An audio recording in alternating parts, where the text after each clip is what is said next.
I teach web development on the Florham campus, and I was teaching graphic design for a long time. I used to teach at Kane University. This presentation has changed over the years. It's something that I used to give to my graphic design classes. It's a short presentation and it's a quick overview of where AI is with art, because you know how fast everything's moving and you know how things have been changing so quickly. So I had to keep changing this presentation to keep up over time.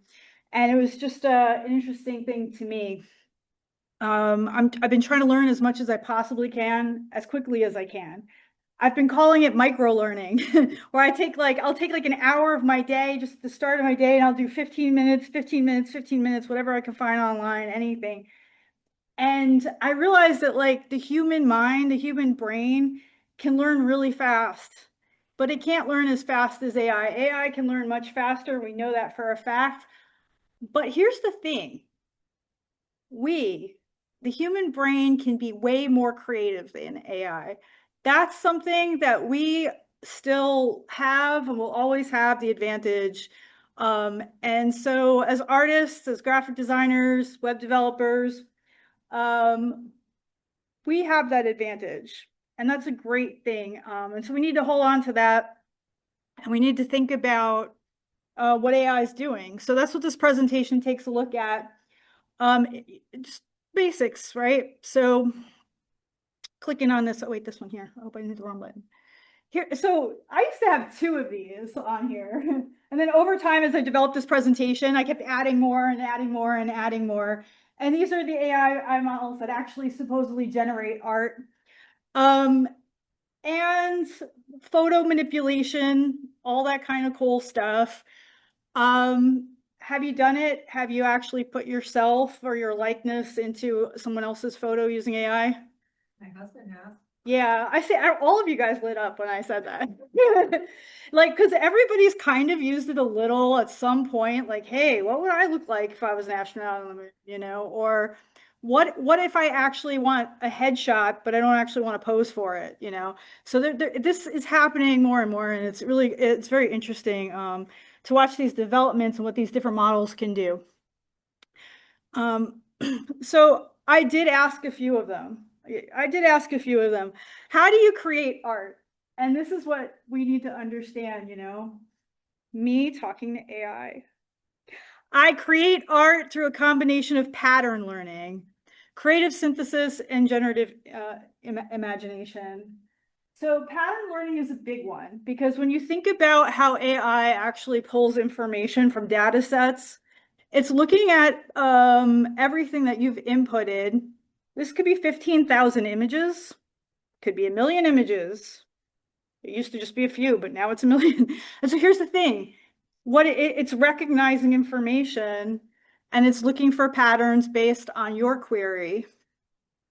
All right. And so I found this interesting. And I wanted to take a look at not just pattern recognition, but what it means. My old art classes, right? The old graphic design classes, we were so happy like years ago to just have Adobe Photoshop.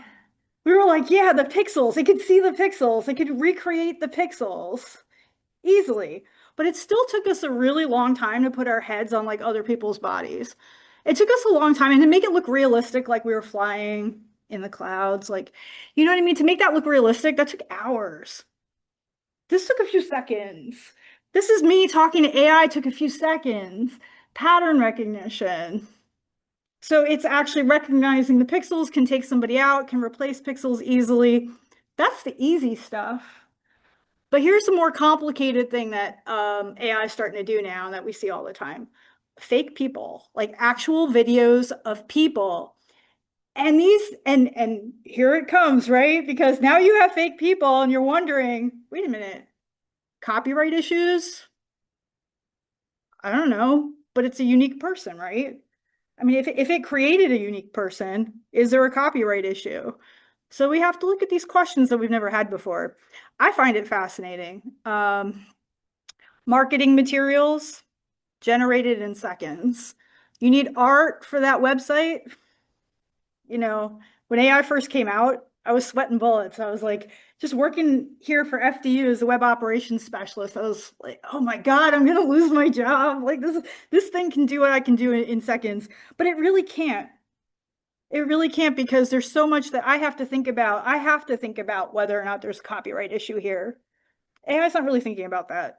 It's just doing what I tell it to do, right? So here we are. This is my case study in AI art. Visual art sold at Christie's. This is 2018 now. So I started teaching in 2005 on the higher ed level. Uh, Moving along in time, the Adobe programs. Adobe actually was one of the first companies to start using AI within the application. And then these guys finally put a piece of fine art out. And so where did I pass it? Here we go. There it is. I call this Leo.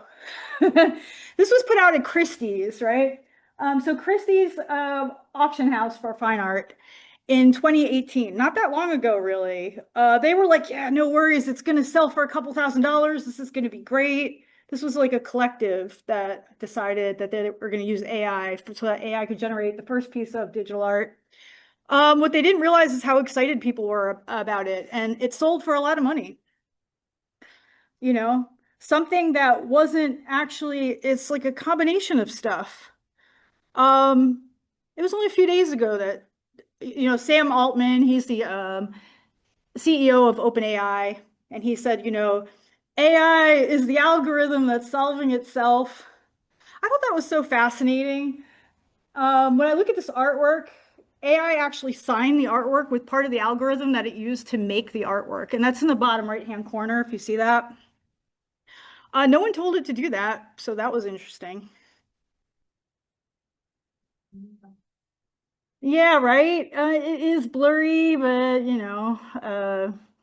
again, it's the way that it decided to create it. So what we have is the artist, the creator, the method, the signature, all of this stuff you can find if you Google it. It's all out there. It was a surprise to the art world, and then it just brought up all these questions. It was just like a million questions. Well, then who actually is the artist? Is it the people that created the AI model? Is it AI itself? Um, is it really art? Just because someone bought it doesn't necessarily make it, well, it's a question, right? So here we go. Art has evolved alongside technology. This one's sort of been important to me over a period of time too, because the evolution of it is AI just like a super fancy paintbrush that you can do crazy things with? Is it a tool like any other medium that you're using to create something? Or is it actually working to itself to create things that we've never seen before? And so, what was that? Okay, it was me, my glasses. AI introduces new questions about creativity and authorship. And so every single time we roll back around to that subject, I have a another whole lecture on copyright and authorship with AI.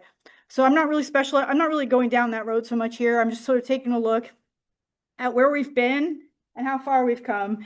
And so this is what is our humanity's very first artwork. It's a cave painting, right? And it could be considered an observation. Maybe the artist, or maybe it wasn't really even considered art at the time. But the person went and they decided to, put on the cave wall what they were seeing in the distance. Maybe it was a hunter, maybe they're trying to tell other people something. Now that's the very first artwork. Here's one of the last artworks. This is from this year. So the Olympics in Milan, did you watch it? Had some interesting moments. Lindsey Vonn falling on down a mountain. I really, I know that was scary, right? I felt bad for her. All right, so anyway, this a lot of the artwork generated for the Milan Olympics to advertise the Milan Olympics was AI generated. And AI just decided it was gonna, really like, I guess, almost like make them into superheroes. And look, somebody somewhere along the line probably put that into the query. Because you have to ask AI for what you want, right? You have to specify mood, location, lighting, all this stuff. And now we know that VEO, I don't know if you've used it or not. We know that VEO can create short videos just based on a simple query. You could say create a 2-minute video of a person in an athletic costume running for 5 seconds. It can create that very quickly. So not only did they create visuals, they also created videos, and they openly admitted that they used AI. So I just have this slide in here. This is one visually not very exciting slide, because I wanted to look at the traditional definition of art. This is where we all argue. This is where we all disagree. But originally, art is supposed to be from a personal experience, your reaction to something, a meaningful interaction. There are all different ways that art is created, but it's supposed to come from this place of the human experience. And so AI fits some of those definitions, but not all of them, because it could be using the human experience. It doesn't necessarily, I don't know that it actually understands meaning in the same way that we do. In fact, I find that when I ask AI for certain help with logos and that kind of design work, sometimes it just gets it wrong. And that's where you really need the meaning behind the symbolism. So human creativity and intention, I just quickly outlined it here. Art is tied to intention, emotion, imagination. AI lacks those personal experiences and personal goals. Art becomes meaningful through human framing. That's how you define it, I guess. I had all these questions. I mean, I'm not going to go through all these really, but like the more doors that open, the more questions that we have. And especially when it comes to art, we already have a million questions with art to begin with. But I felt like it was really important to just straight ask AI. So I went to Chat GPT for this one. I said, do you consider yourself an artist? This was the definition of, this is what it said. I mean, this felt very like programmed by a person to say, I'm not an artist on my own. I can be a powerful artistic partner. I can help you as a tool. I'm not actually doing it, like, don't be frightened. I'm not actually doing it. It's just like I'm doing it with you. That's that collaboration between human and AI. That's what we want to believe that is working for us, right? That collaboration. And it does make for creating websites. It does make for creating marketing materials very quickly and very easily. I can't deny that. And I actually quite enjoy that. So, but this was interesting to me how it responded. And when you query this, you notice that this response changes. Depends on which AI model you ask and how you change. They're all similar, but they do this response does change. Okay, so then there's just the technology behind it. Again, the learned patterns are very important. What it's getting fed is what it can or can't produce based on the combination of that information, that data. And we have to keep that in mind, right? Because what you can create as an artist is totally unique, but it's pulling from everything that it's ever seen. So here are just really quick, my supporting arguments. You do support this, right? You're all in here because you support this. Totally. Oh no. We're going to be an AI conference, not support AI. I mean, how can AI become what we want it to become if we don't support it? Like, I think we have to. I think be skeptical. You can be skeptical. Yeah, healthy skepticism is a good thing. Because healthy skepticism says that you're still analytical, and that's a good thing. All right. So AI quickly combines millions of ideas. It's art defined by you. It's whether or not you decide whether or not it's art, and expands the boundaries of creative. Here's the argument against it. This is your ballpark. It lacks emotional and personal experience, and there's ethical concerns. And finally, my conclusion to this presentation, and what I learned from my students, because my students using AI all the time, and I can't go and make them wrong for wanting to use all the hip new tools that are out there, especially when they're putting them directly into the graphic design programs, and telling these students it's okay, like you should use this to help you. And that's all your browser programs too now, right? They're all asking you, do you want help with that? I can help you. So if we're going to normalize AI in this way, we have to expect that our students are going to use it, and that's okay. Finally, my conclusion. AI can generate interpreted art as meaningful. Interpreted, no, meaning being that we interpret it. Its status as an artist depends on human definitions of art, and art is best understood as human-machine collaboration. It is still a collaboration. I don't care what anybody says, it's a collaboration still. It's absolutely a collaboration. Like, I wasn't joking when I said it gets the logos wrong and stuff. It just doesn't get the symbolism right. Well, you need to help it. You need to help. And the more information you feed it, the more you train it, the more it learns, the more it produces visually what we want. And finally, this was my ultimate conclusion. AI is an artwork itself because we created it. Making and creating as it learned to do from those of us who make and create, since it produced an artwork based on a lot of artworks. That's it for me. Glad you like it. And you are getting rounds of applause from our audience. Thank you. Thank you, guys. What's that? Are there any questions? Oh, are there any questions? Do you guys have any questions? Sure. Which AI models do you use particularly for like creation or editing? I've used Stable Diffusion. I like that one. It really produces quickly. Again, VO is great for videos. Midjourney is wonderful for photos. ChatGPT is great for any kind of text inquiries, and ChatGPT can do a lot with art too. But I find that the other programs that are intended to specialize in art actually are better for it. Does FU actually pay for those? Like with our emails and all that kind of Well, stuff? FDU has Fred, doesn't it? I don't know if Fred knows anything about art, but Fred knows about FDU, right? I do believe we are in the process of creating, developing, and eventually, I'm sure FDU would be able to have its own AI model that could help our graphic design students. That would be an amazing thing. If you are interested in creating any specific AI clients, all you have to do is get in touch with Chris Stubbs. We already have a number of them on the AI Center website, and he's very deeply interested in creating more. So he's your man.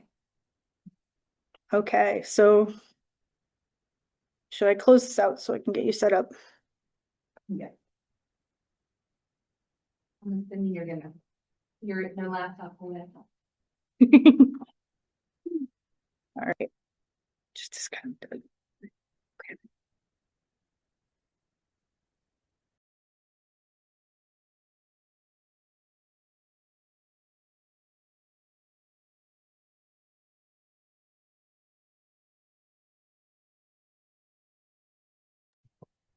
Hi, everyone. Just a little reshuffle while I connect my machine.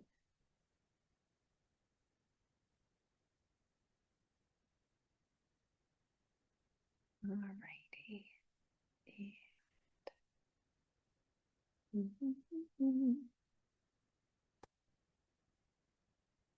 All right.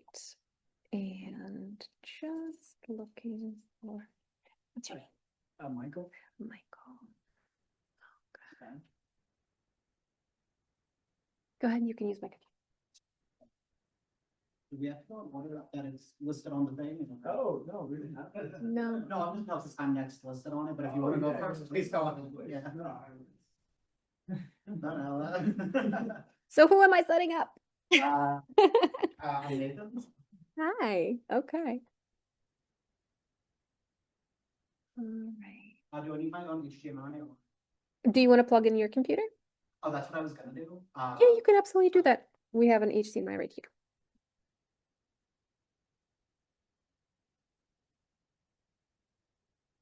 There you go. Thank you. Ardra, is this your wallet? What? Wallet?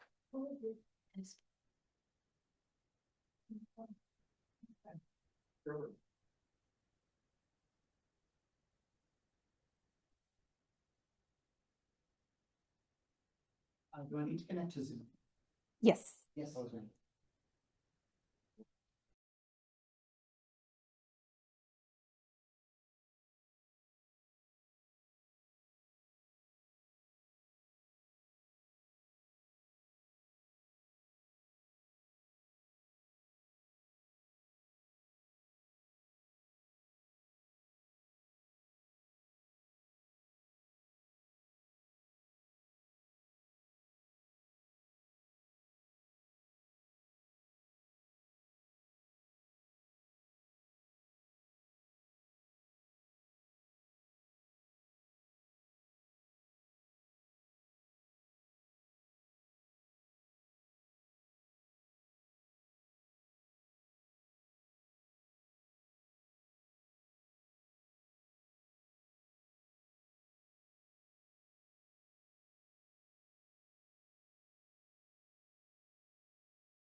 Alright,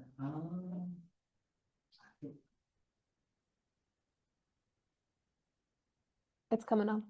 there.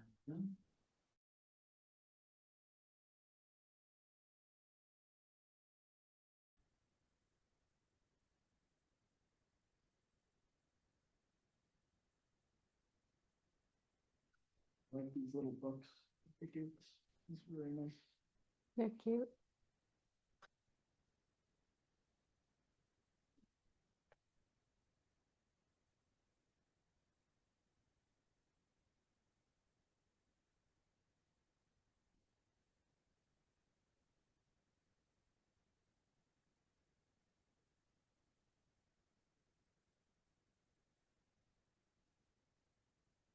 I'm so sorry, could you give me the Sure. code again? It didn't take that one. 220-188-3903.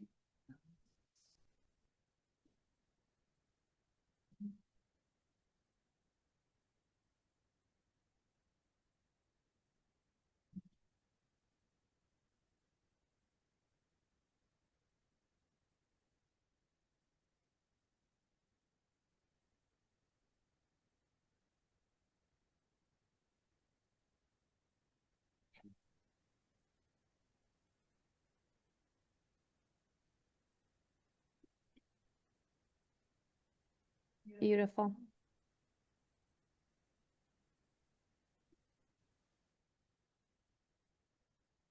Oh, it's still not showing on the screen.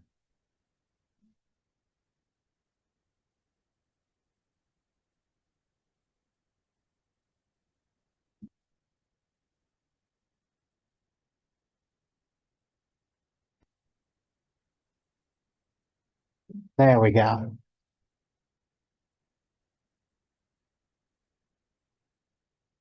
All right, hello, everybody. Hi. Yep, thank you for coming today. My name is Nathan Riley. I'm a adjunct instructor at the Florham campus. This is only my second year doing this. I'm also a recent graduate from the MFA program in creative writing at FDU. So this has just been my little pet project for, I want to say, the past few months. So without further ado, let's just jump straight into it. So AI as a medium, not a replacement, a framework. Here we go. So just first things first, in the name of transparency, I do just want to establish that I am highly critical of many aspects of AI, including labor exploitation, labor rights, environmental issues, and also the ethics of web scraping. Outside of this brief acknowledgement, though, I'm not going to bring this up again, but just stating it for the record. Another thing, a lot of this is just my own analysis. I've done the reading on the literature, on the research, but this is not like, a published, work here. When it becomes published one day, then I'll add the citations. But today, I'm not going to stop and list every single citation. But just know a lot of my framework, a lot of my ideas do come from the philosophers Gilles Deleuze Felix Guattari, Byung-Chul Han, and Peter Elbow. Now, finally, I'm also just assuming that we all have a basic level understanding of LLMs, like how the language processing works, all of that type of stuff.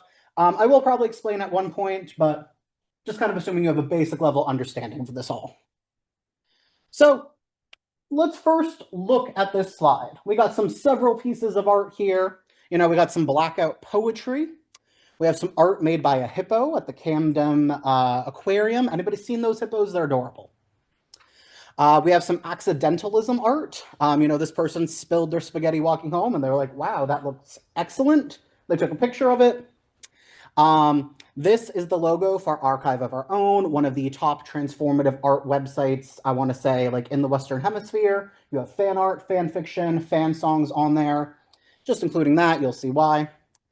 We have one of my favorite pieces of art called Take the Money and Run, in which an artist was commissioned by a museum for an exorbitant amount of money, and he submitted this saying it's titled Take the Money and Run. We have Keith Haring's last artwork. I believe it was untitled. It was unfinished as he passed from the AIDS epidemic. And then this one is called Electric Fan, or Feel It, Motherfuckers. This one is a piece of modern art in which the artist, this was the only item he was allowed to take from his partner's apartment after his partner died due to the AIDS crisis. They couldn't get married at the time, so this legally was the only thing he was allowed to have. So all of these are unconventional forms of art. Just wanted to kind of establish this. We have something made by not a person. We have stuff that violates copyright. We have stuff that's kind of interesting. We have stuff that just kind of happened by accident.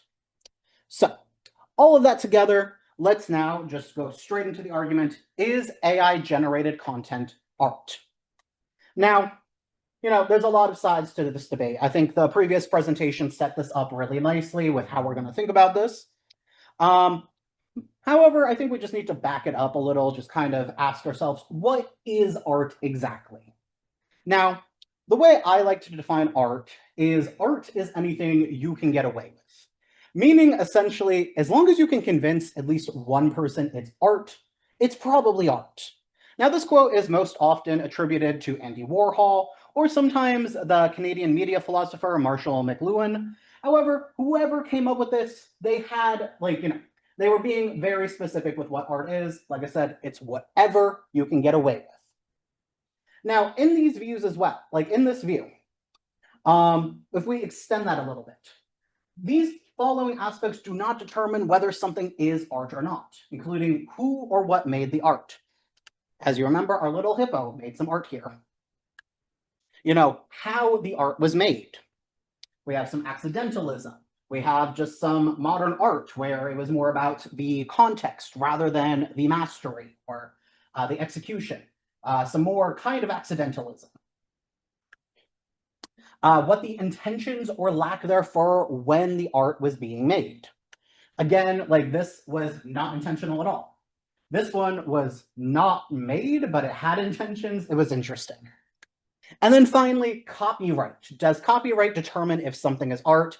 In my personal view, no. If you want to read more about that, check out this book, Free Culture by Lawrence Lessig. Talks a lot about copyright and art. However, if you believe transformative art like blackout poetry or something like a fan-made creation is art, then copyright is not a determining factor here. So none of these things really determine what art is. And if that's the case, what this means is AI-generated content is art. However, there are a lot of caveats to that statement. I hope you enjoy Shrimp Jesus. So, think of it this way when I say AI-generated content is art. Is the Dunkaroo kangaroo the same thing as the Mona Lisa? They both have eyes. They both have, iterations have probably changed, stuff like that. But is the Dunkaroo kangaroo the same as Mona Lisa? No, it's not. Now, excuse me, sorry. Now, one was graphic design, one was a piece of art. From a materialist perspective, art is functional. It serves a purpose. The Mona Lisa exists as a work of mastery. whereas the Dunkaroo Kangaroo exists to sell a product, to make kids go, "Mommy, I want that one."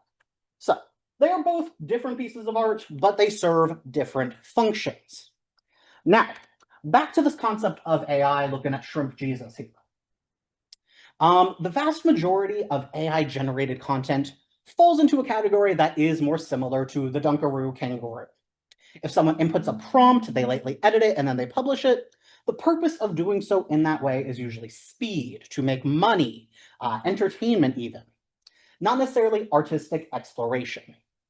And since the vast majority of AI-generated content out there, was published in this way, quick prompt, slightly edited, then published, we can just kind of say then, this just establishes that it was art created for profit, convenience, or just commercial use. And in that sense, it cannot meaningfully replace stuff like human-made prose, human-made art, or composition. Now, what that means basically is it's not going to be the next Citizen Kane. It's not going to be the next Crime and Punishment. But the thing is, that's okay. Art is functional. If AR art is serving that specific purpose, fine. It's art. It's just a very specific type of art. It has a utilitarian purpose. Now, if you have ever been in a writing composition class or have taught one, the word effectiveness is very, very familiar. Basically, what effectiveness means, it means that a work is not inherently good or bad. It just works or it doesn't work. Does it convey its message successfully? Does it communicate its themes well? Stuff like that. Is it effective or is it not? We can also kind of apply this to art more broadly. Basically, an effective work will use its medium well. It engages with the conventions, the strengths, and the history of that medium for it to be effective. And AI-generated content can definitely be affected in that way, especially in commercial or functional contexts. But when it's used in this default way, it's largely limited to those purposes. There's currently very little established methodology for using AI creatively beyond this basic prompting. And that relegates it to just being essentially AI slop, as you've probably heard the term.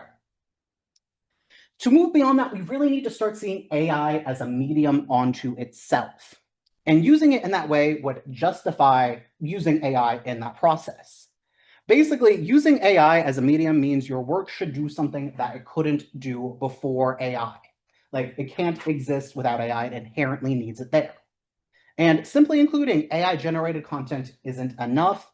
If anything, that kind of does reduce the value of art and the value of AI, basically just to producing a final product, rather than exploring process, intention and capability.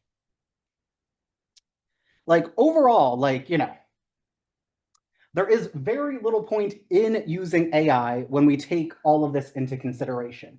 In the sense, if we want to create art that is not just for novelty, not just for fun, not just for profit, not just for commercial usage, if we want to use it outside of that, if a human can make the exact same piece of art or some variation of it, and using AI doesn't add anything unique, it really just does regulate it to those three very specific categories. So again, if we want to treat it like an art form, like a tool, we need to treat it like a medium. So this is why we need a framework. Basically, AI cannot replace human art, but it can be explored as a medium to make human art. And to do that, we need to experiment, develop methods, and push its boundaries. Now, moving on from this point in the presentation, I will be focusing more on creative writing. I'm not a visual artist. I will leave the conversations and experimentation with that to the visual artists. So like I said, I'll be focusing on creative writing now that we get a little more specific. And here's where we're going to get a little more technical. So if anyone's a Hitchhiker's Guide fan, here's Deep Thought, the supercomputer AI from Hitchhiker's Guide to the Galaxy. So to back it up again, so to build this framework, we need to understand how generative AI works. So the way large language models function is they generate text by identifying patterns in word usage. They take things like frequency of usage, connotation, and context into account when they are generating an output. Now, because of that, the user's choice and sentence structure directly do shape the output. This then leads to a practice called shadow prompting, where the writer influences the AI indirectly through subtle choices in language, tone, and syntax. So really, the way you want to get really rhetorical with your prompts results in an output that is going to be very specific to the prompt you put in. So this is where I see AI functioning as a medium when it comes to writing. The prompts themselves then become part of the creative work, and I think they should be treated as such whenever publishing something that, includes AI content in a way that is more of a medium than it is like a novelty. Now, we got Hal here. I watched a lot of AI related media like before this presentation. So under this framework, the writer can approach prompts with more intention and care. They can draft and revise and experiment with them, just like any other form of writing. With the project I actually did, you can see how I edited prompts along the way. I'll get to that in a moment, but it's actually very fascinating once you get in the practice of it. Now, after that, the final work becomes the combination of the prompts and the AI's responses. In other words, the entire interaction or the full conversation is the artwork. And then that basically justifies the use of AI in this project, making it effective, making it a medium. Now, I also believe transparency is very crucial when making art like this, just because AI does depend on context. Because of that, the process should be visible. Ideally, the full exchange is included or at least accessible when works are published in this way. I think that's one, like, so audiences can kind of see how the AI works, like, like the man behind the curtain and all that. But also, I think it's just so fascinating from a rhetorical and literature standpoint to be able to see, like, the AI gave this output because you put in this prompt. You can then, like, correlate that with, like, current trends, what words are popular. I think it's just a really rich area for analysis. Now, this does also raise the question of authorship.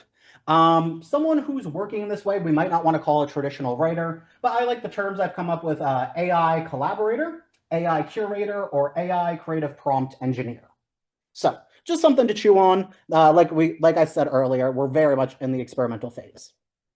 Now, to embody this kind of framework, this way of using AI, I actually did my own creative project. What I did is I made a visual novel video game, at least a proof of concept of one. So it's very basic, very limited in gameplay, but I do have a working model that you can all play today. So what it was is I wrote the entire visual novel, like, the character interactions, the dialogue, the character's inner voice. If you've never played a visual novel, I'll show you an example in just a moment. However, when it came to the AI, so the plot of this follows a graduate student who is put on a virtual residency, and they have to essentially interview different AI assistants. Now, like I said, all the writing was done by me, aside from the AI character's dialogue. So the dialogue that the player character exchanges with the AI, those are my prompts, and then that is the response the AI gave to me. Before this, I only gave the AI each one prompt. Sometimes I had to, like, clarify some things for them, but I gave them one prompt, and otherwise I just kind of let them act autonomously based upon the words I was giving them, based upon the syntax, the connotations of the words I was using, so they could produce a similar output, basically affect mirroring, as we say.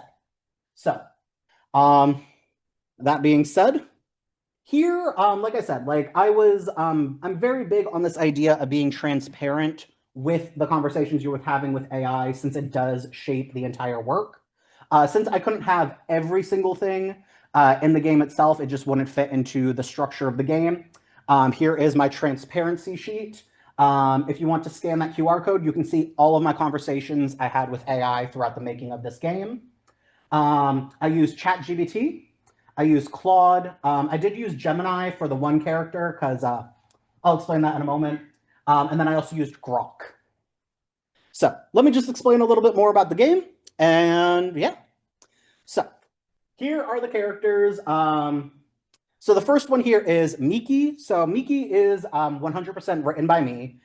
She is the lead researcher on this project, and she is based on the Vocaloid or vocal android Hatsune Miku, if anyone's familiar with that. So she is the human researcher. She's the player character's only connection to the outside world. Now, here are the AIs. So I have first Talk TA. So Talk TA is a riff on ChatGPT. So ChatGPT is generative pre-trained transformer. This is Talk transformer architecture. So each AI root or each AI character is going to represent a different issue people have with AI nowadays. So Talk TA is going to be AI and emotional support using AI as therapy. In this game, you're going to have two options. So each character is going to have a good end and a bad end. Depending on the choices you make, you could have the good end with Talk TA, where you learn to use AI in a very supportive sense, but it doesn't replace human connection. Whereas in the bad end, the player becomes overly dependent on AI and then just kind of turns to AI for all of their problems. So that is Talk TA, and that is this girl right here. I also did not specify what the character should look like. The AI just designed that by itself. I did not give it any input besides make a character. Now, then we have Klaus. That is Claude. That's this character here. As we may know, Claude does not generate images, so I used Google Gemini for his. He's going to embody AI in creating art. We have a good end and a bad end for that. Then we have Cogito, which is Grok. That is going to be AI and relationships or AI and dating. As you may know, some people have tried to date their AIs. Grok is the only AI where you can get adult content with it. So that's why I chose it for this one. Yeah. Then we're going to use Google Gemini for AI and research. I'm calling it Pisces. And then finally, we're doing Microsoft Copilot, which will be AI and productivity. I'm calling it Co-Captain. And then for the sixth one, I'm thinking about doing a local LLM. Like, you know, where I build the data set and all of that type of stuff. I do need to do a lot more research into that before I try it. That is the final one I want to do. So, all that being said, like I said, my game is up and running. You can play it. So, I just need to go to slide 52. If it'll let me. There we go.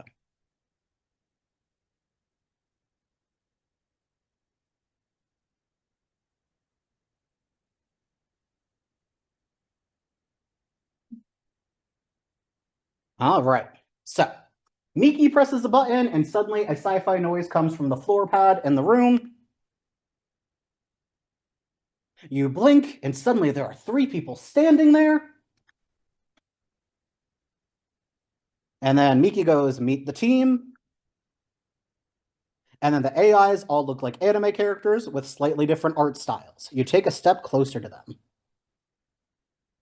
You go, hi, so this was my initial prompt to all of the actual real AIs, and here are how the AIs responded. And remember, I gave them one prompt before this. I told them not to reference it, but it was just to be like, hey, I'm playing a game, responding kind.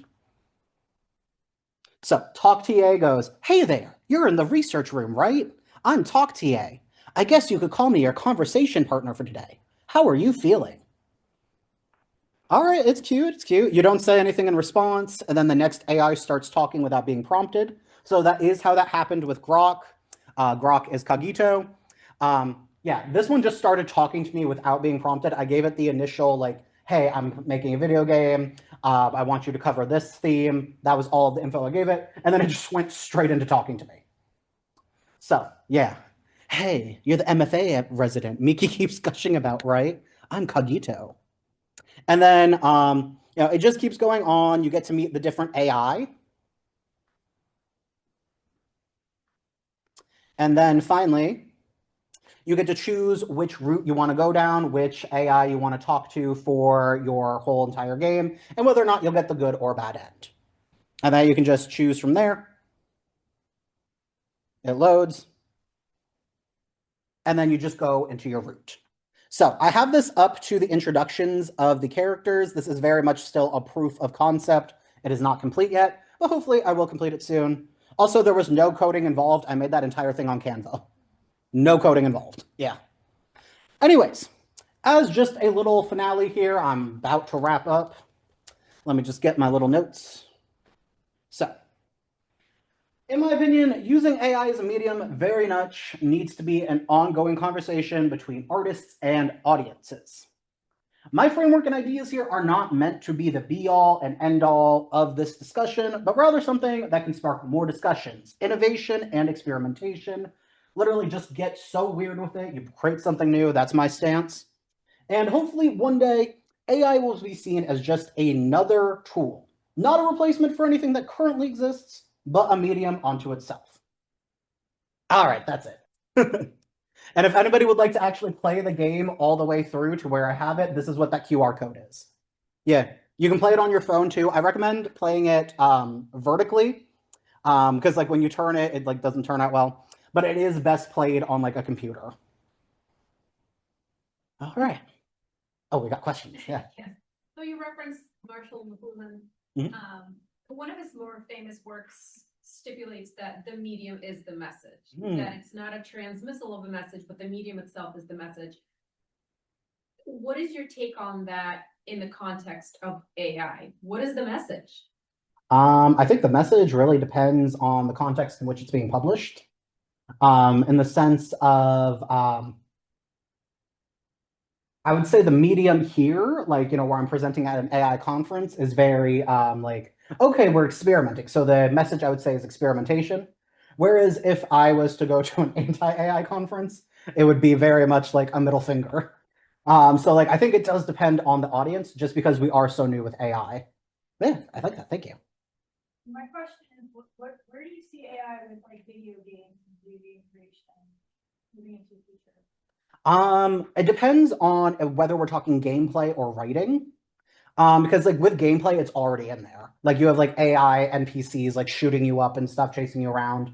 With writing, hopefully it sticks to something like this where you're just having it play a character, play a role. Maybe it's like, the gamble route where the AI decides it for you.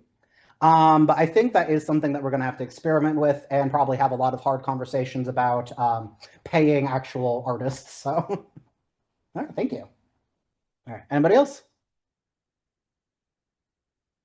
All right, cool. All right, thank you, everybody.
Okay, there we go. Oh, There it is. All right, so the projector is shot, but we have this guy helping us So- now. Oh, okay, awesome. Those are I don't know how to stills get rid of and or videos Go away. that Oh, AI Perfect. has. awesome. Mhm. All right, I guess I'm ready to Yeah. get going. Sorry about the technical stuff. This looks kind of right, but we'll see. I did it in Keynote and put it in PowerPoint and it looked right, but I think there's a substitution going on, but that's okay.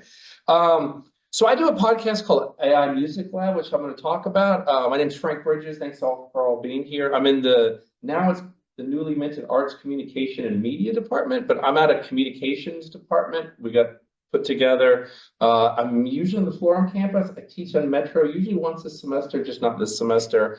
And my background's media studies. You work with Mike Canetti and Howard? No, I mean, they're in the department. In the I've never department. met anyone Got it. else on that. We're in the comms side and a little Yeah. bit area, so I Yeah. think things are just kind of starting to kind of fold together now. So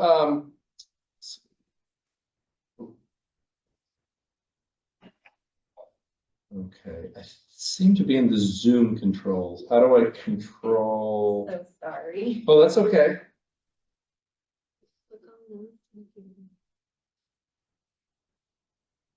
Oh my goodness.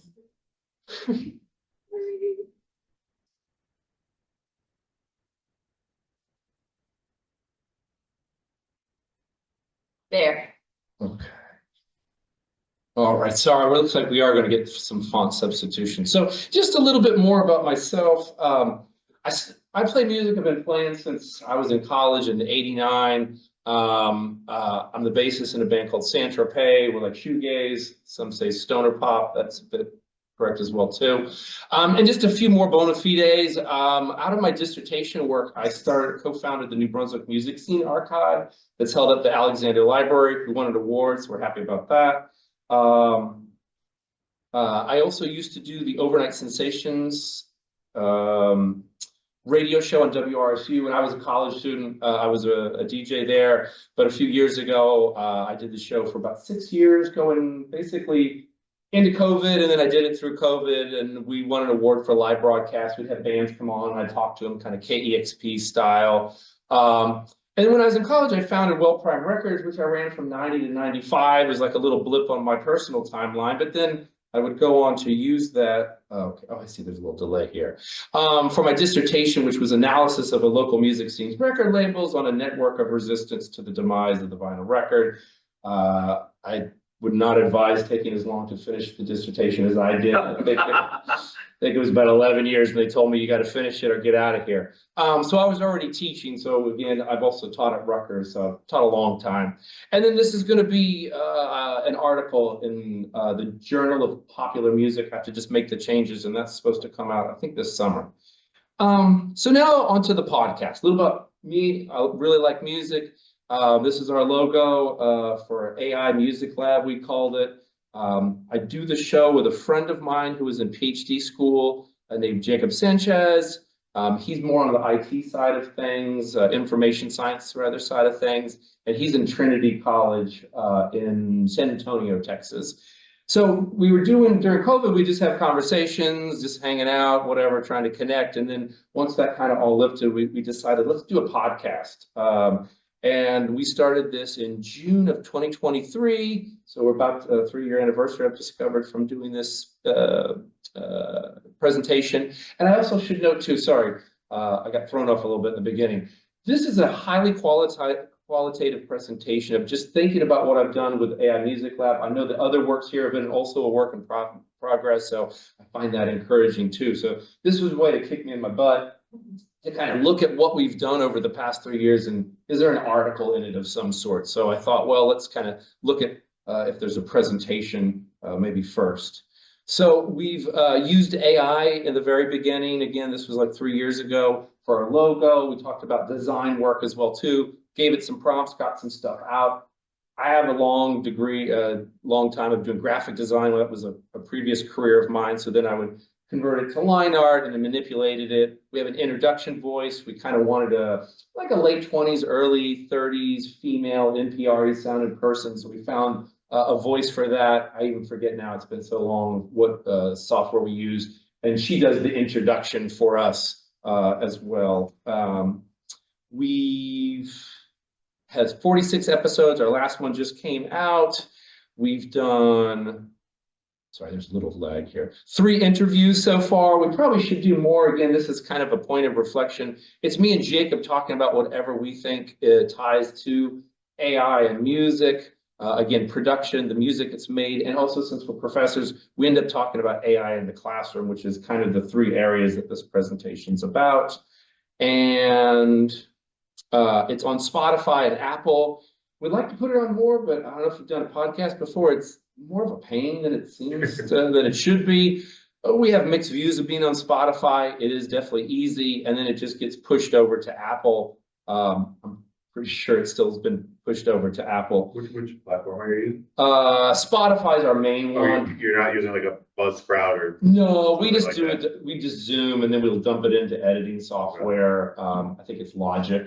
Jacob handles that side. We have a website. It's under construction because we moved it from Squarespace. Also very expensive if you're thinking about doing it. It was really easy, but it's a lot of money. So now I'm just kind of tweaking it to get it back in order. So again, maybe I should use some AI for that. And we've had 2 takedown notices, and one of them I'll just talk about in just a moment as well too. So for me, for music technology and for what we have discussed, and again, thinking about what we've talked about on the podcast, it's kind of really come down to 3 main players, if you will. There's a lot of people that use AI. I think you mentioned as well too that the API could be used by other people, or maybe it's the previous talk, sorry. But nonetheless, APIs could be used by other software companies. But what we've really come down to, it seems to us, is Suno, Udio, and Google. Again, for music creation and focused on music. And that could be instrumental music, instrumental with vocal. I mean, I guess it could just be vocal now that I think about it. So these are kind of like 3 quick case studies. Again, thinking about what we've covered, and just I'll give some information. Probably should just keep hitting this just to load it faster.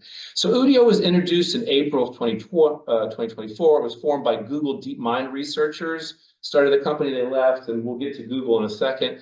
Google has a lot of different products out there, so it gets pretty confusing just looking at them. They were endorsed by will.i.am and Common, which we kind of see happening. There'll be like a celebrity endorsement on the software. The Recording Industry Association of America filed a lawsuit against them in June 2024 on the training data, because clearly they were violating copyright laws, because this doesn't just come out of the air. They have to give it training data, and that information is under copyright. So it's kind of interesting to see this all unfold. So they decided to get in bed with Universal Music Group, and that was in 2025. And if you're not familiar, there's only 3 major labels now. When I was a young man in college, there was like 8, and I remember the professor warning us, now it's down to 3. We have Universal, Warner, and Sony. And we're going to see Warner in just a second. Right now, once they signed this deal with Universal Group and to only be trained on their material, they're now considered a beta mode. If you go to their website, it says Udio and beta, and there's just really not much happening right now, and not much has changed. Kind of looking at that as I got this presentation together, not so much is going on with Udio. The next player is Suno, and you probably are going to guess that you might be doing a little bit better. Introduced in 2023, it was formed by some people from Kinsho, which was another AI startup.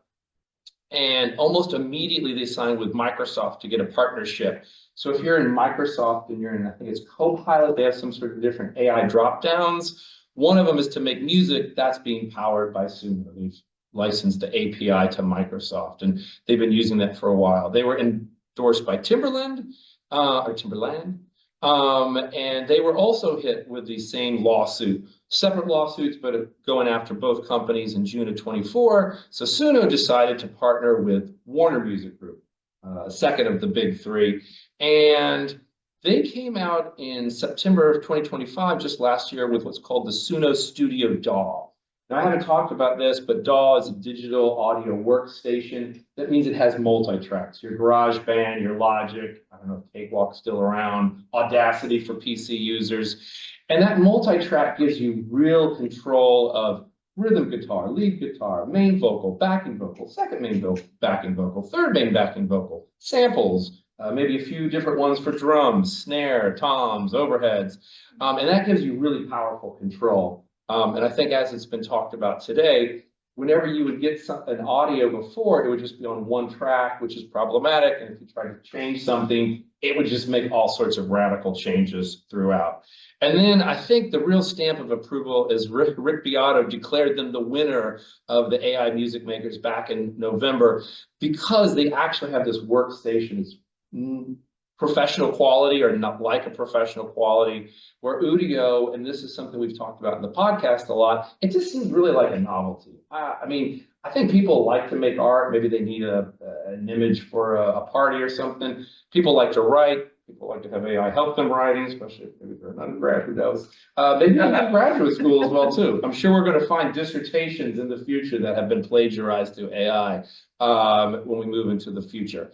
But for audio, it just seems like it's a real novelty. So we've always wondered, like, how are people going to make money? And Suno, I think, has definitely got that down. Now, Google, as you can see by my comical amount of items here, Google Labs or Google DeepMind, again, they have two different areas that do research.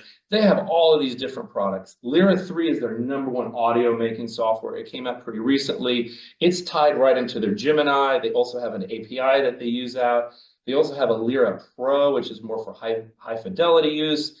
They also bought a product called Refusion, which is producer AI, which is something new. They have Music FX DJ to make kind of like background music and things like that. Used to be called Music FX. And then this one here, Music AI Sandbox, uses Lyra, but you use it right alongside your software. And that has some really interesting implications. Let's say you're a metal band and you have a bridge and it has a breakdown and you're thinking, I'd like a female Indian voice to sing these lyrics.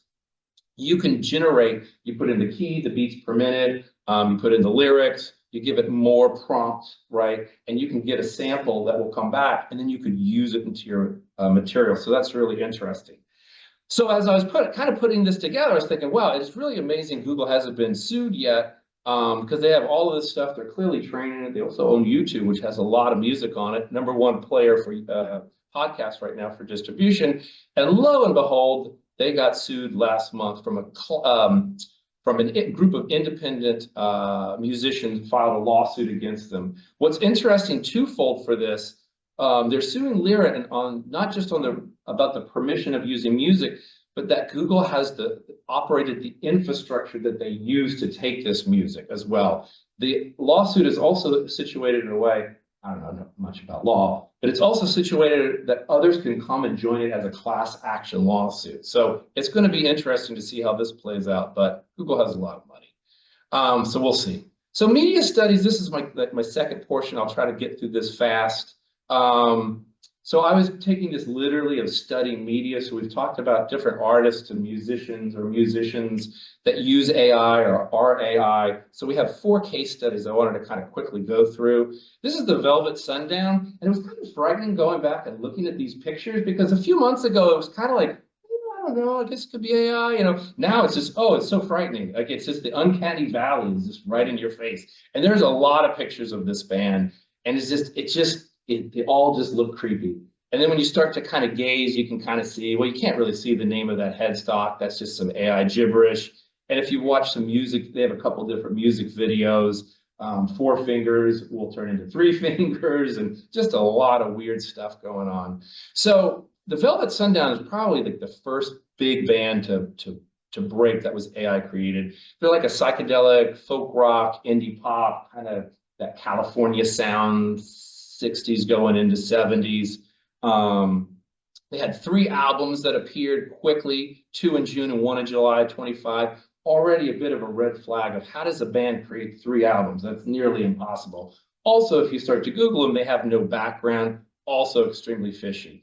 The first album hit 1 million monthly listeners in just a few weeks, and they were #1 on Spotify's Viral 50 chart in several countries. This just does not happen. So clearly someone was promoting this band.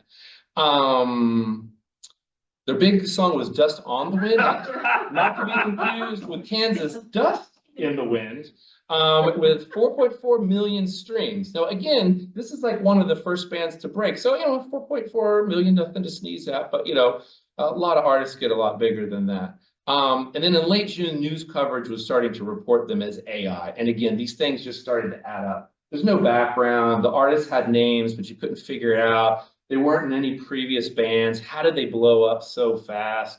And then when you really start to listen to the music, and I probably should have put some music in here. I just wasn't sure how it was go. The music was just really bad. It felt very, very familiar, but it would be like, oh, that verse sounds just like Neil Young, and oh, that chorus sounds like the Eagles, and oh, that bridge definitely maybe Kansas again, or REO Speedwagon or something. The parts again with that early AI just sounded clearly like these other artists. And then we just don't really hear about them. They're now they only have 130 monthly listeners. And what's interesting is they've kind of been sundown. They're still out there, which is kind of important. My guess is they were added to playlists, and that's how we're getting the plays. This is the next band of the four. It's called the Band Black. And if you're not familiar with keytars, that's not how you hold a keytar. So already a big red flag. This is actually a little video. The members kind of walk forward in the video on their website, and the tuning pegs change. I think it goes to a 5-string. Already some weird stuff going on. But they had an interesting idea where they were using AI to create the music. And then what they wanted to do is they wanted to find band members for this band. And their pitch was, people love R&B bands. A lot of R&B bands are old people. Young people don't like to see old people. I'm not trying to single anyone out, but I feel like I might be one of the oldest in here. And they're like, we want to create a new young band, but we're going to use these AI songs, and that's what they're going to perform. And it was very gimmicky. They're being guided by Bar-Kays founder, James Alexander, who's still with us. I was checking out some of his social media. He doesn't seem to talk about this at all. And this was tied to a business called the Music Education Initiative. You go to the website, a lot of pages, looks cool, nice and colorful, but there's not anything really going on there. So this really seems like somebody's kind of somewhat gimmicky business plan. And again, they've used the AI to create the music. And they have very few views, like literally 25 views. I think me and my buddy Jacob might be the only ones that really know about this. They were going to document the auditions, kind of like American Idol style, and then they would start touring in Q2 2006. There's no material anywhere on the internet, in their social media feeds. There's nothing there, and that's about it. Yeah, I mean, yeah, I think Milli Vanilli would be an if I was to write about them more. Now, I would definitely use that. Now, this is Neon Oni, which are humans at this moment, so a bit of foreshadowing if you're not familiar with them. And Hatsu Miku as well might tie into this a little bit. The genre for this music is called ura koe. It's Japanese that I'm butchering. Koe would be like baby metal, which is probably like the gold standard of this type of dark, cute. And this is ura koe, which adds the level of underground dark, cute music. They had an EP that came out in August, an album and a single as well in September. They currently have 77,000 Spotify monthly listeners, and it's a real niche market. Again, we should have had the music. It really gets in your face really quickly. And it seemed to have been made by, their first video came out in August 2025. And everything was contributed to this computer, Kaji, I think it's pronounced. And later on, I found like a video talking to this guy. He's from Europe, and he had a song, and he was toying with different AIs for different genres. And then he hit upon this kawaii type music and uploaded it, and it started getting plays. People liked it. They started wanting merchandise. He made some merchandise. And then people started, especially with this first video came out, the lead singer, she's wearing a shirt of a real kawaii band, and then they started to get flack. They're like, hey, you're using another band to like kind of get some fame around you. Why would you do this? That's not necessary. So he had an idea. He was like, why don't I get real humans to perform this music? So he got a contact in Tokyo. They're now a real band. They're playing out, and they're actually finalists for the Metal Blade 2026 competition. So it's interesting starting almost as a Milli Vanilli, but then really coming out and like performing these songs. They're not lip sync. They are all done live. We'll see if they use AI moving forward. And this is our current person. This is who gave us the takedown notice. This is Sienna Rose. Well, remember this picture here too, as we move forward. So she would be like you classify as a neo soul artist, and she has quickly really blown up. I'm just going to kind of go off memory as we load here. She's currently at about a million monthly listeners. I shortchanged her a little bit there. Or I didn't actually round up. She was up to 2.8. Into the Blues for big hit with 4.6 million listens, but a lot of her songs have multiple millions as well too. Her first single came out in February 2024. We're going to hop right back to that in just a minute. First album in December. And then she just, then 2 albums, 2 EPs, and 9 singles. All of this material in the past couple of years. I've seen some contribute her to having 10 albums out. This is just utterly impossible for an artist. Also, people started to do some sleuthing. When the album came out, if you saw her before, she looked like a woman of color with a natural afro. This woman, for February 2024 release, was a white woman with long red hair. So definitely something fishy is going on here. Deezer, another distribution site, took down all of her songs. They flagged them all as AI. I mean, if you listen to them, I mean, I do think they're pretty good. I think it's when she's defending herself, that's kind of when it starts to fail. And again, this questionable digital trail, like who exactly is she? She had a lot of Reels and Instagram videos up, but the one we saw before, it was her saying, hey, I'm real, look at my phone, and it was the Sienna Rose. And when her afro moved back, where there was molding before, the molding disappeared. People started to analyze her wrinkles and her hair, and it was like, this is just clearly AI. And last night, as I was getting prepared for this, I like to wait till the last minute, her Instagram is now down. So my guess is they're trying to figure out what to do with her because she is hugely popular. A lot of people really like her music when you go in the chat, but there's just nothing going on. So this is just a quick thing. In all of my courses for about the past 2.5 years, I always have an AI assignment. I really don't focus on AI and cheating. Plagiarism is plagiarism. However you do it is bad, so don't do it. But I like to teach. I don't want to police.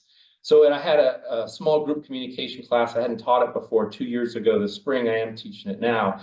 And I just was like, let's just have group projects. Every week to 3 weeks, we'd change up the students. We'd do a group project. So I was like, you know what? Let's do a battle of the bands.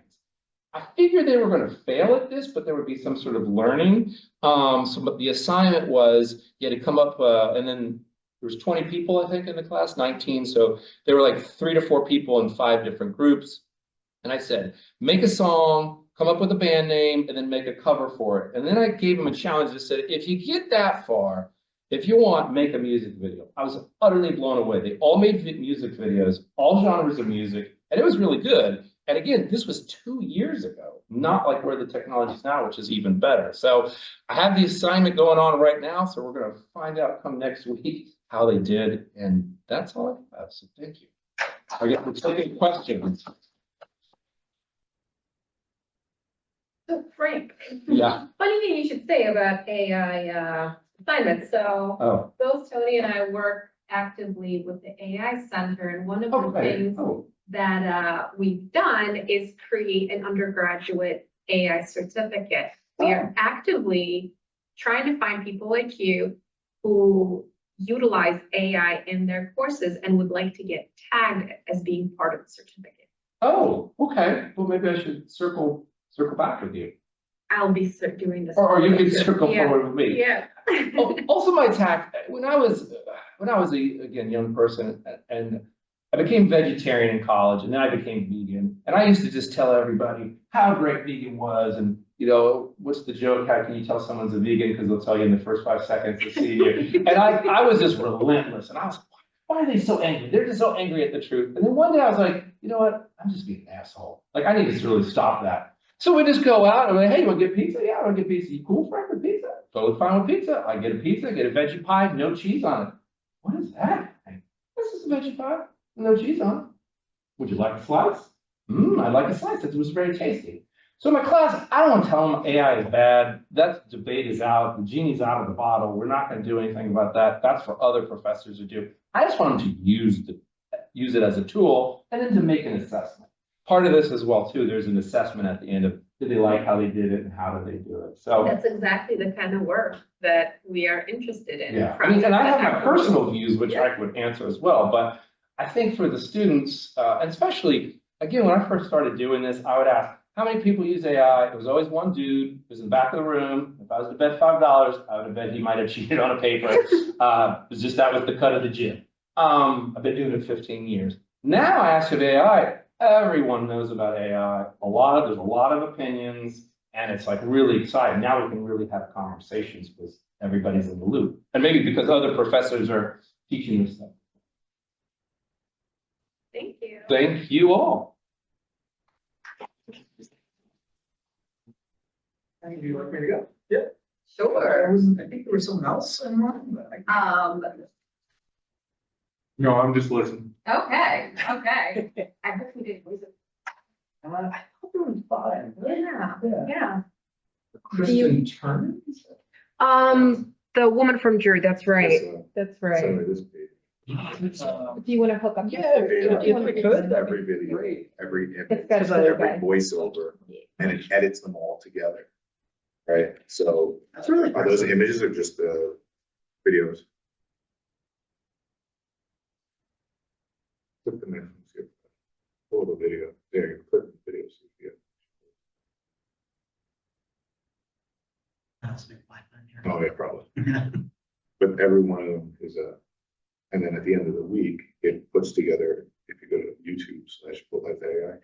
Do you need the Zoom room ID? Oh, yes, I do. It's 220. 1 second.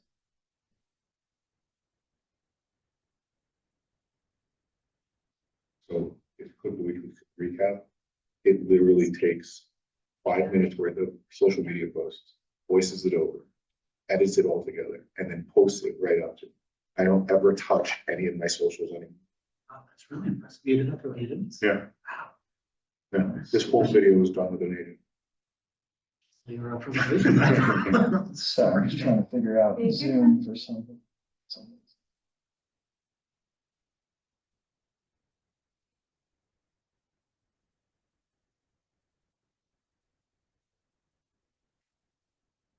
Goes up, and then the same posts go to blogs on the website. Meeting ID? 220 And 220 188 LinkedIn, 188 Instagram, 390. Twitter. And I've 390. done everything to avoid TikTok, but probably should, so. Oh, yeah, that's really impressive. It's funny, so like go back to the one picture. It is a boat, it's like blocked in on 4 sides. But she's like, where are you facing? I don't know where you're facing. Sometimes it gets a little screwy, but. It works.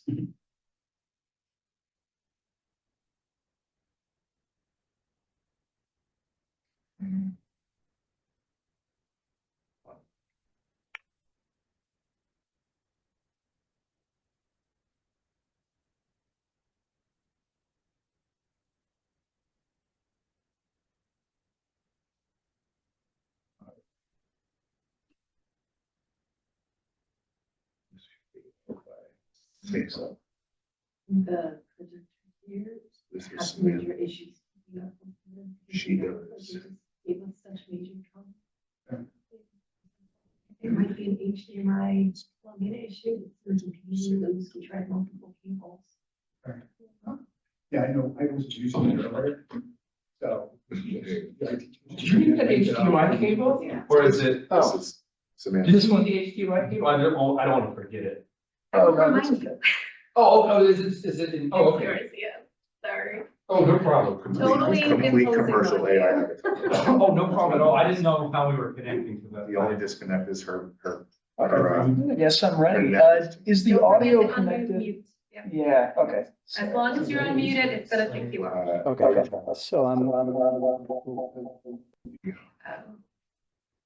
so I should be Yeah, you off mute, let's see if, yeah, you should be off mute. because I could hear it a little bit on my end too, so I'm sure it's being. Yeah. Let me just see if folks on Zoom can hear. You guys, Are sorry. you fine? Start talking. And if there's an issue, I am going to let you know. All right, great. All right, well, thank you guys for coming. My name is Mike, and I'll be presenting on advancing AI in mental health, leveraging generative AI for character strengths interventions. So I'll tell you a little bit just about myself first. So I am currently a PhD student here in clinical psychology, working under Bob McGrath. Bob's actually on. Hi, Bob. And I work on the intersection of technology and psychology. I am an ex-founder for a health tech startup that was powered by Harvard Innovation Labs, and I'm currently run a summit in New York City. And I'm also a research fellow at Harvard University, working on some smartphone-based interventions for OCD and one for sleep paralysis. And this work has kind of led me here when it comes to character strengths research, which are, simply put, positive personality traits, and which can include creativity, bravery, kindness, which are all based on a certain assessment that you take online, and they tell you these traits of what could be your highest potential. And so this was actually kind of a fight in the world of psychology, where psychology is too negative. Where it's like we're always talking about disorders and what's problems for people. And so then positive psychology came out, led by the father of positive psychology, Dr. Segelman from University of Pennsylvania. And he developed these character strengths research. And so when it comes to now that you know what your strengths are, like, do you appreciate beauty? Are you brave? Are you courage? Do you have courage? And then there was developed intervention for these traits. And so how do we enhance our own strengths? And what can that do? And that's pretty much the backbone of positive psychology, is improving what you already have going for you, really. And so these interventions are used currently by change agents, which are coaches, therapists, teachers, supervisors. So for example, if you're a coach for a football team and you want someone to take this assessment and improve their strengths, they could be a better performance. They can have better performance. And so this really improves wellness in individuals, and the results of these interventions could increase life satisfaction, well-being, workplace performance. It's leveraged by businesses, and it also reduces depression. And so it is leveraged in psychotherapy as well. And so there are some problems when it comes to the use of these interventions, because there are hundreds of them. And so how do you know which ones to use? And so right now, there's no objective selection mechanism into using, based on the context of a person, of which interventions would be best for them. And so how do we enhance this choice of intervention? And so we propose a multi-step agentic system named Vienna. And so this is LLM based, and I will say, just I am not a technical founder. I was more of a business founder. And so my knowledge on technology is somewhat limited, where I was using more no codes and vibe coding. So just putting that out there. So the overview of this system would be, collect data on the individual seeking personal character growth. And we would leverage this input to identify the optimal interventions based on their context. And we would provide them an output and reporting interface. And I can actually slow down. I'm going pretty fast. But this is pretty much the overview. This input, contextual information based on personality, it would take that data, and we would have a database of all the hundreds of interventions, as well as the effectiveness of each one of them, and parse that database decide the different interventions that is best used for their own psychology. And then we would have the AI develop this personalized plan for them, develop a report, and it would streamline this selection for interventions. And so this is some of the different processing. So we would use this metadata when it comes to that profile. This is really what I said, just a little bit more detail. And really the main differential is we would use vector embeddings rather than generative AI, which would be more where it would take certain keywords and actually parse the data based on those keywords, rather than a sort of a generative AI agent to remove some of that black box issue when it comes to, how do we know how do we know what it's doing? And that's what we are leveraging right now. And then also we're constantly trying to improve the system as well as part of our plan to take the feedback and collect it and see how we can improve it. And so some of the UX, so we would provide this interactive interface to present this data of their personalized intervention plan, review their feedback on how they use it and what are the behavioral outcomes towards it. Does it really help them? Does it reduce clinical symptoms? Does it increase their workplace performance? And we would observe these post-intervention insights and further advance this research on positive psychology, leveraging the use of AI. And so in conclusion, by pairing this evidence-based character strengths, we can really develop some cutting-edge AI personalization. And it really is some precision medicine when it comes to character strength development. And so this is, we think could really, it really advance this practice and also advance the practice of psychotherapy when it comes to positive psychology. And that is it. How much of this have you built already? So we are currently in the grant process. Yeah. And so we are partnering with we had a technical person that's already kind of did the overview. Right. It's pretty high level though, and we haven't built much of it yet. And this is also about like 8 months ago we've been doing it, and I know that things have changed a lot. Yeah. So we are curious to see, like, it's such changing. CSI means, what is CSI? So that was the character strengths Character intervention. strength. Is that the same as like Myers-Briggs?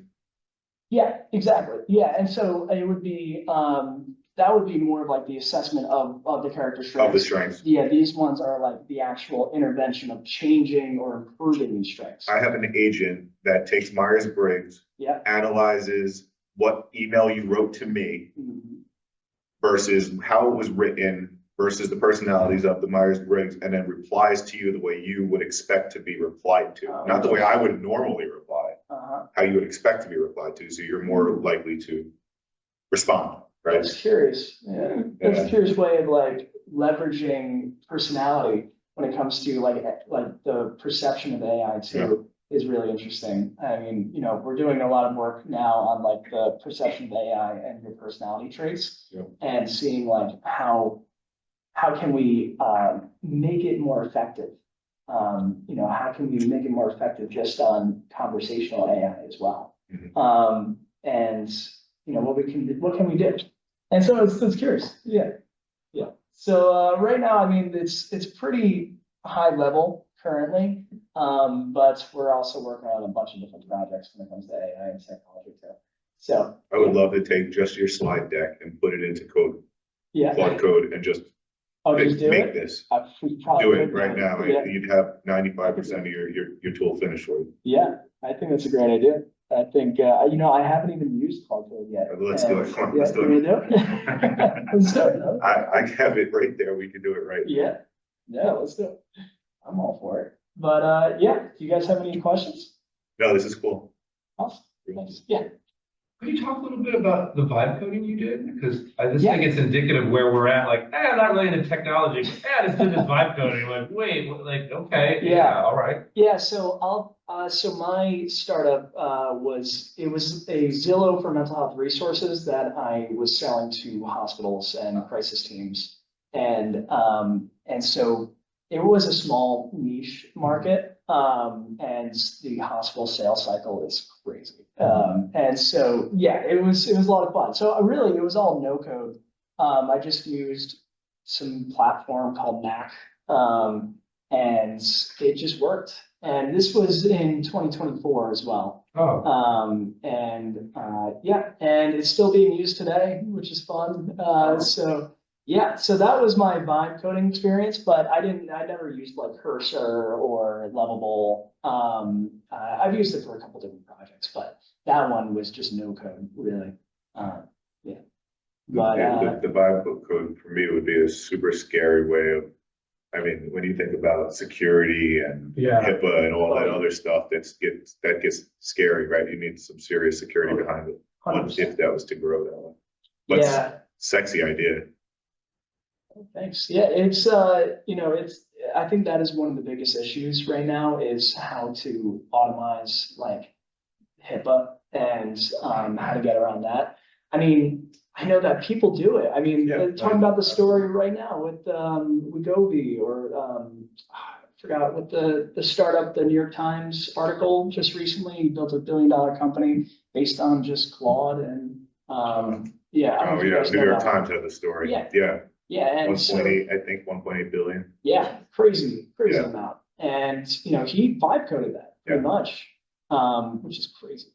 And yeah, so it's really changing the whole landscape of everything, of what we can do. And it's really also changing like what is work at this point too. Is work just providing solutions at this point, or is there actual industries, or is things like more trans industry? But yeah, that's a bigger question for a bigger time. We have a couple of questions in the chat. Yeah. First one is Viana a hardware device or just software based? Software. Yeah, it's purely software based. Yeah, I don't have expertise to do hardware. And the second one is, do you train machine learning models and what data did you use? Yeah, so technically, we're actually not even training models because we would be doing vector embedding, which doesn't actually train. What's that vector embedding? Vector, yeah. What's the next word? Oh, embedding. Mike, Yeah. we're actually using some of the major texts on the character strengths and character strengths interventions. So there actually, yes, there is a training component to it. Yes, that's Is my it a mentor. training or is it just a RAG system? I don't know if it's a RAG system. Do you know this, Bob? No, I don't. To tell you the truth, I'm not familiar with that term. Yeah, RAG is. It's basically just calling on the vector database to bring back information. I'm not. Oh, okay. Yes, then yes. Yeah. It is. Yeah. Okay. Yeah, we don't have our technical person. Got it. No worries. We're here for you.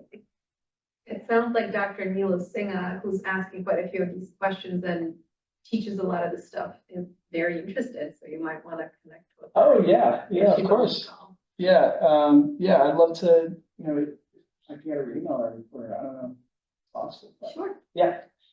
But thank you guys. This is all I got, but thanks for listening. Very cool. Thanks, everybody. I do stop sharing this. Yeah. There today. All right, everybody on Zoom. Thanks so much for coming. You like that.